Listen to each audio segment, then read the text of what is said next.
Islamabad high court PTI जे धरणे ख़िलाफ़ वापारियुनि जी दरख़्वास्त उकलाए छॾी। Chief justice Aamir Farooq remark सिंध चयो आहे त धरणे बाबति सुप्रीम कोर्ट ऐं इस्लामाबाद हाई कोर्ट जो फ़ैसिलो मौजूदु आहे। कंटेनर लॻाइण मसइले जो हल नाहे। को जदीद इंतज़ामी तरीक़ो इख़्तियार करे वञे, रियासत जे साम्हूं को बीह नथो सघे। पिंडी में कुझु थियो त इस्लामाबाद ईंदड़ मुतासिर थींदा।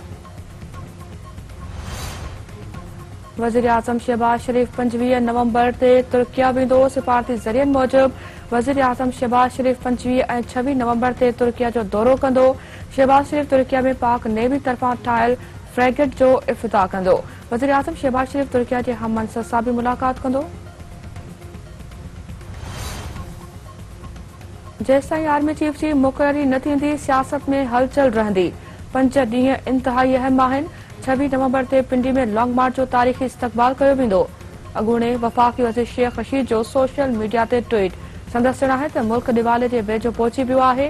राणा सनावला जे बयान मां वाज़ी आहे त सभु हिक पेज ते न आहिनि। हिते नफ़्सा नफ़्सी जो आलम आहे। पीडीएफ भञ टाट जो शिकार थियण वारी आहे।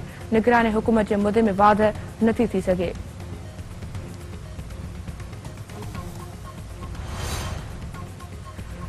तवानाई वारे सूबाई वज़ीर इम्तियाज़ शेख चयो आहे त इमरान ख़ान मुल्क में आर्मी चीफ जी मुक़ररी खे तकरारी बणाइण जी कोशिश करे रहियो आहे। सूखड़ी तौर मिलियल घड़ियूं विकिरो करण शर्म जहिड़ी ॻाल्हि आहे। कंहिं इलेक्टिव ख़ांगी इदारो आहे। 2023 में ठाह ख़त्म थींदो। गैस मौजूदु आहे। सिंध खे घटि मिले थी। विरासत नज़रसानी कई वञे। बिलावल भुट्टो ज़रदारी जी नज़रसानी सां पॉलिसी सां बहितरी ईंदी। चीन सीपैक खे चीन ऐं पाकिस्तान सहकार जो अहम मनसूबो करार ॾेई छॾियो। चीन पाकिस्तान सां सीपैक मनसूबनि ते अमली सहकार तेज़ करण लाइ तयार आहे। वज़ीर आज़म शहबाज शरीफ़ जी चीनी दौरे दौरान चईन नईं राहदारियुनि डिजिटल सनअती ऐं सिहत जे शोबनि में तेज़ करण ते इतफ़ाक़ कयो वियो आहे। चीन बलोचिस्तान सूबे खे सोलर पैनल अतियो कयो। ग्वादर ग्रीन प्रोजेक्ट खां सवाइ ॿिन्ही मुल्कनि कोरोना ख़िलाफ़ सहकार कयो। चीनी पढ़ी खाते तर्जुमान सिंध हाई कोर्ट मंशियात रखण जे इल्ज़ाम हेठि 4 जवाबदारनि जी अपील रद्द करे छॾी। अदालत मातहत अदालत जे ॾिनल सज़ा खे बरक़रार रखण जो हुकुम ॾिनो।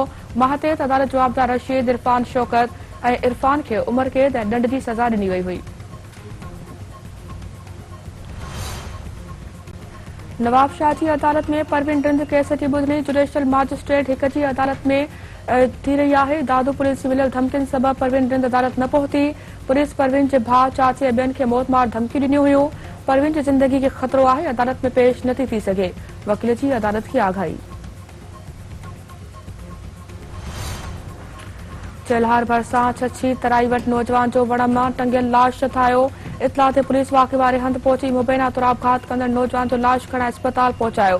पुलिस जो चवणु आहे त फोती नौजवान जी सुञाणप मिठी वासी पोपट पुट सालू मेघवार तौर थी आहे। नवकोट वेझो ॻोठ ॿुढो चांडे में पौरियत तारा चंद वण में रसो ॿधी फाव खाई मुबैना तौर आपघात करे छॾियो। मातली में शादीशुदा नौजवान नारी सारा कश्मीरी पंहिंजे घर में पुरसाद नमूने फोत थी वई। औरत जो लाश अस्पताल पहुचायो वियो। सारा जे भाउ उमर शहजाद इल्ज़ाम मड़ंदे चयो आहे त भेणीअ संदसि भेण खे मार कुट कंदो रहंदो हो। संदसि जिस्म ते तशदुद जा निशान आहिनि।